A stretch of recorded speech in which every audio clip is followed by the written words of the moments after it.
Hi, welcome everybody. Rise and smile, even though it's 7 o'clock at night. But we don't know when we're releasing this, and that's my new motto: rise and smile and light always. But I'm Dale Walsh, also known as Dew.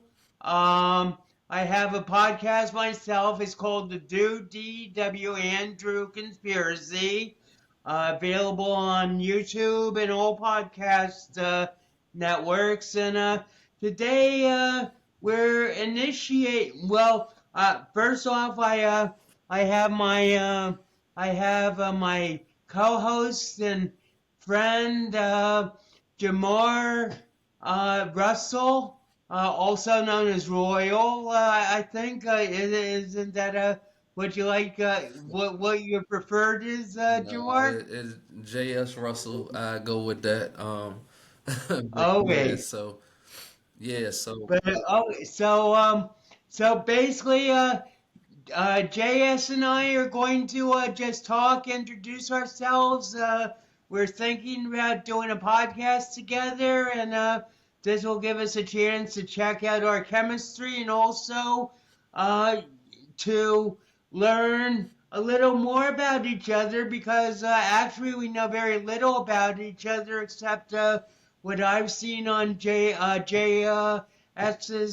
Jamar's TikTok account, which is extremely impressive. And I do TikTok too and Instagram too. You do Instagram, Jamar? yes, sir. Okay. Well, let me turn it over to you, Jamar. Why don't you fill us in, and then we'll have a little back and forth. Okay, well, JS Russell, we could guess talk a little bit about even our connection. We were both part of a business and grant community, and kind of got connected because of our story. I had life all suspended but 50-year sentence, and Dale had shared that he had been dealing with schizophrenia for 50 years, fighting that in the battle, and I think that's an incredible thing to be overcome. Um, I'm not very knowledgeable about schizophrenia outside of the Russell Crowe movie A Beautiful Mind, which I think is great. Um, However, when we are faced with things in life, it's great to hear about the stories of how anybody overcomes that. My tagline or handle is normally that I wrote my freedom. Writing freedom is my brand. Uh, we gotta figure about how we get all this stuff trademarked too, Dale. Right, right. Yeah, but so that's part of my story. I'm sure that we'll. You know what my feeling about trademark is, What's Jamar? that? You have something so good and so distinctive, you don't need a trademark. People will know it's you. Yeah, yeah. And that's what my writing philosophy has been for 60 years. There So we go. And we are both poets, which we have discovered. So this would be a time that we can both explore and give everybody that's watching a chance to explore the projects and what we have. Dale will share more about his live loved. Is that whatever? that's And correct.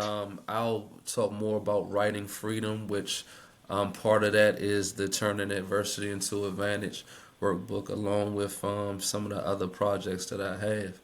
So my target audience is those just as impacted, or those that, as they say, are at risk youth. But let's go, Dale. Let's get into it. All right, so live love. We'll just jump right in. What is live love? Well, as Jamar mentioned, I was basically taken away from Dartmouth College in 1975, in the summer of 1975, after I came up with what I thought was a great joke. The joke being, "Hi, I'm God." And then I would see how long it was before I burst into hysterical laughter because how could God be 5'8"? You know? So I found this like the funniest joke I'd ever come up with, and I'd always been like my nickname in high school was feisty because for the first 2 years, I was the shortest kid in school, and nobody ever bothered me. So, but anyway, so I thought this was like the best joke of my life, and after 3 days of wandering around campus, laughing hysterically, the campus cops came up to me as I was lighting a bowl of hash and said, "Are you Dale?" And I said, "Yes." And they said, "Would you come with us?" And I said, "Sure." I thought they were going to take me to take the to see the president of the college, but instead they took a 2-minute ride to the infirmary where I was interrogated for the next for the next 3 hours by no 4 hours by 3 sets of Ivy League psychiatrists, put in a room, given a shot, and 2 days later I was in a mental hospital with a roommate named Gabriel, who was very deferential towards my mother Mary, whose second husband's name was Joseph, and who ultimately married the judge. So anyway, there I was, 13 weeks in a mental hospital for a simple joke.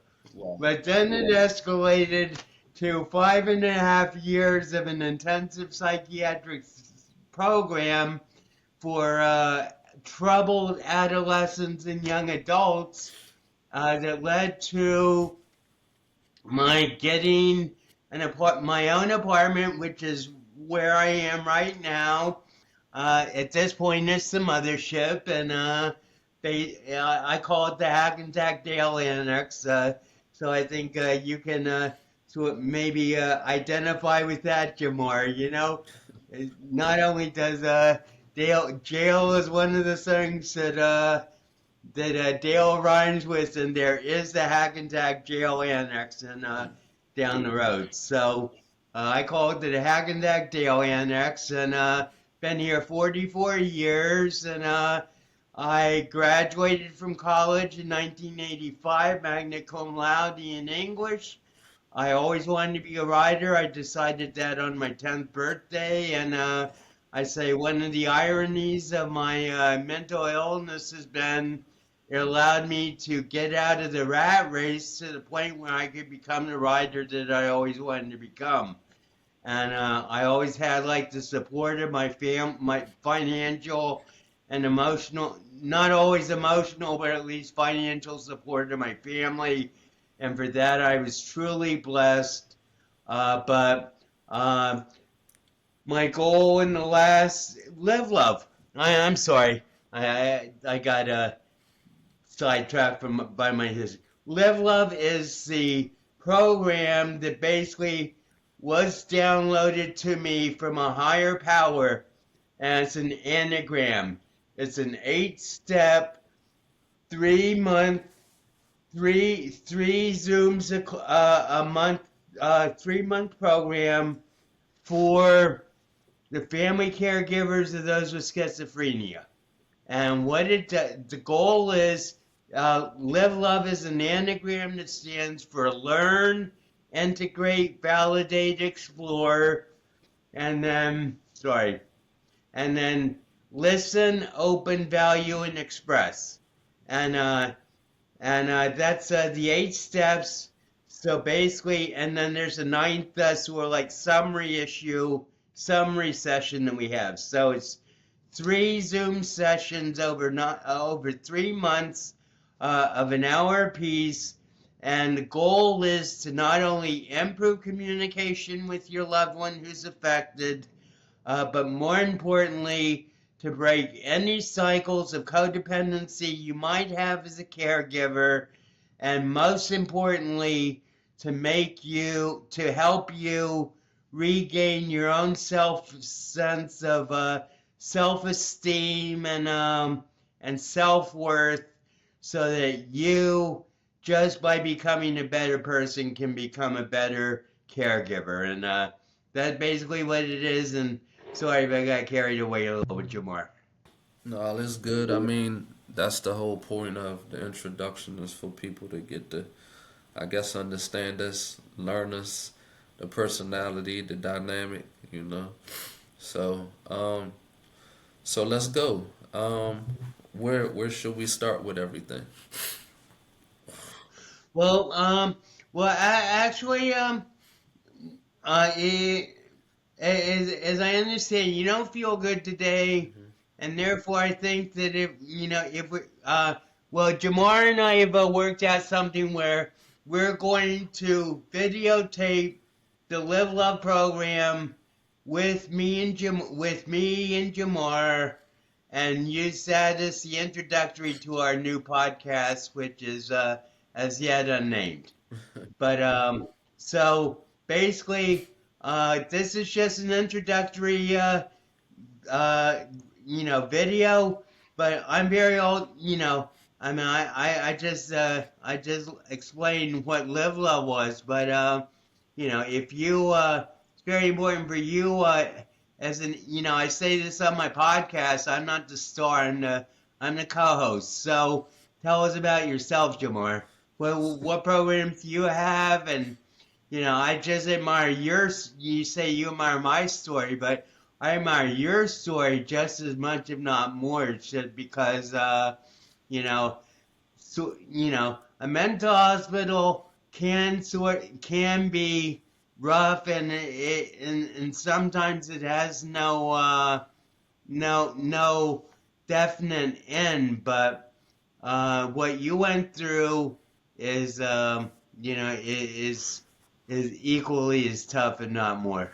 I just respect that. Well, I felt like I was in the mental hospital, and I'm gonna tell you why. I of course, I felt like I was going crazy, and incarceration or being detained in any facility is not for people. But I seen that movie. What is it? One Who Flew Over the Cuckoo's Nest. Right, I'm right. gonna tell you about that. So after I seen that movie and seeing Jack Nicholson's character, I said, "Oh, that's me." I said, "How could I be in here with all these crazy people and not think that I'm not crazy?" And so that didn't start my relationship with psych or going for therapy, but it definitely got me to where I wanted to continue it because the fact of the matter is you I was around a lot of people with various mental issues, various traumas, various levels of whatever, and it was tough dealing with that as well. So the background is I was convicted of first degree murder, served 12 years, which is a blessing because I was sentenced to a lot more, and that's one of those things where the actual penalty is life, but the sentence is at the judge's verdict based off of how things go with sentencing. And even before I even got to that point, while I was in the county jail, I had set my mind, of course, that I wasn't going to commit more crime because it was a life of that poor decision making that led me to where I was. I didn't consider myself a violent man, but I was in a drug trade, pretty heavy at the time, and involved in some other illegal activities. But poor decision making got me where I was, and I had to analyze things like, why am I here? Because I felt better than that, right? Not that I was better than the other people around, but definitely that. I guess that was my rock bottom, as people talk about. So it was there that I assessed my situation. I didn't have a degree, didn't have a trade or anything. It was like, if I was to get out today, what would I do? Or what should I be doing? And that's how the whole writing thing came about. So I had been journaling, penning my ideas. Well, sometimes it wasn't even a pen because certain things you're not allowed to have in different places. So for years it was a pencil while I was in the county jail, which I did 32 and a half months for. But putting down stuff and writing my poetry, and that was therapeutic for me. It was a release. But also it allowed me to build up a collection of writings, and I've self-published 8 books while I was incarcerated. 2 of them were children's books. Since I've been home, I've self-published 12 books, republishing some of the works that I've done before, other works that I either broke down or repackaged, and also a workbook and a guide that was put together for the incarcerated population. And really, my ideal is to help those who were like me, because I was that young man that, though I was an honor roll student, I still was making bad decisions.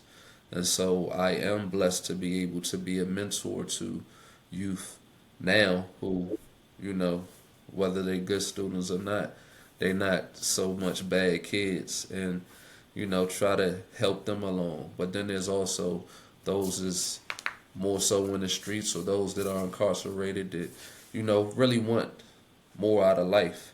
And I really Right. figure if the things that are set in place for rehabilitation, then we could have a lot more productive citizens out here doing the right thing and making an impact. Because generally, people aren't. I don't think people are essentially bad. Right. Give them a chance, give them the tools, let them know what it is, and just really trying to change everything. Because due to lack of staff or people not caring or whatever the case may be, there generally aren't the tools available in the prison.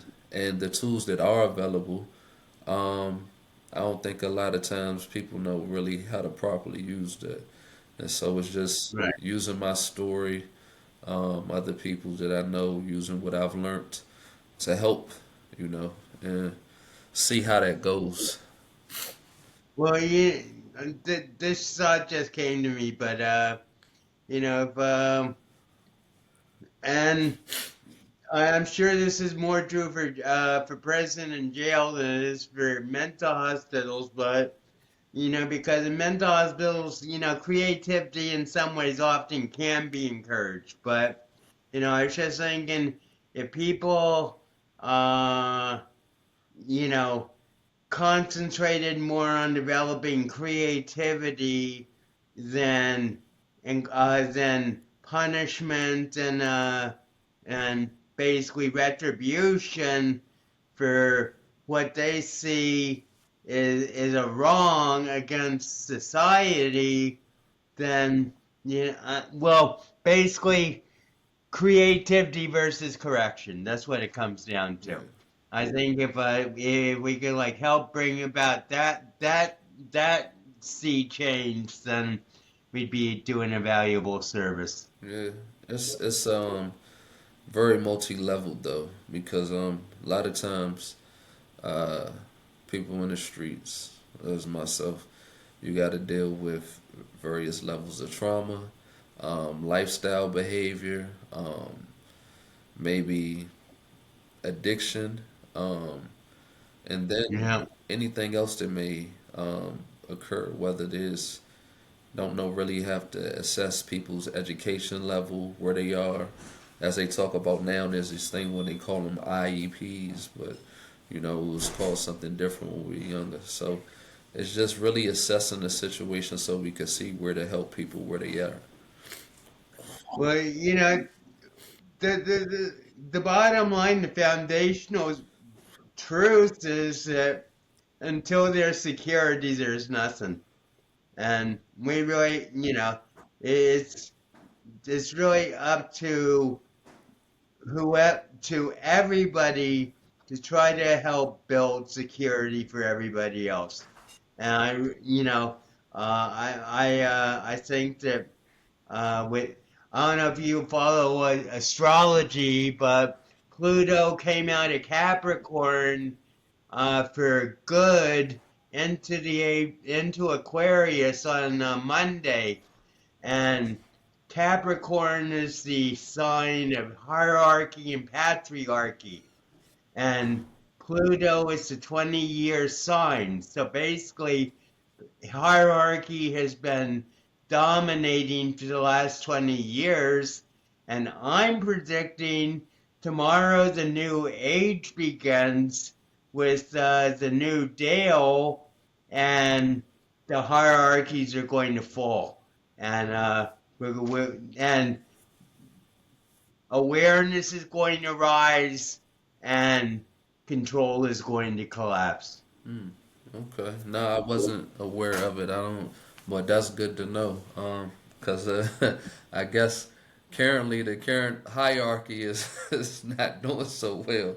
But Exactly. It's already yeah, collapsed, but this is like when it's official. So according to we came up with my podcast, so we came up with the new age. It's a year zero AF, all fun.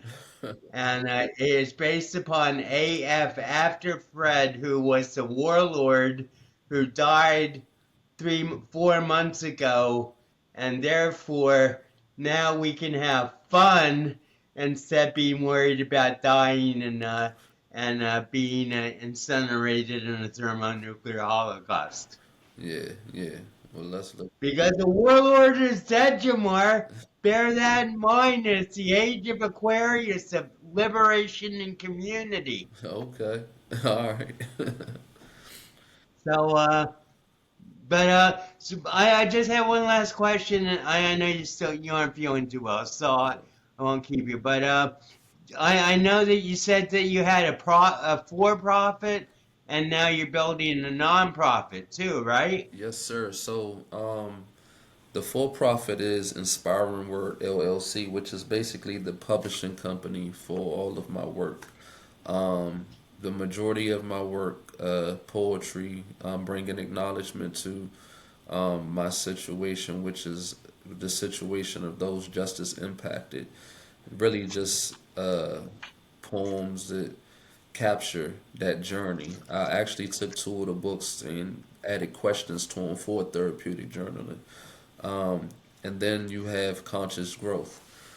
Conscious growth is the nonprofit, and basically that'll pretty much be doing the same work, but it's to more service based, rather than the the publishing company having to do with the actual publications.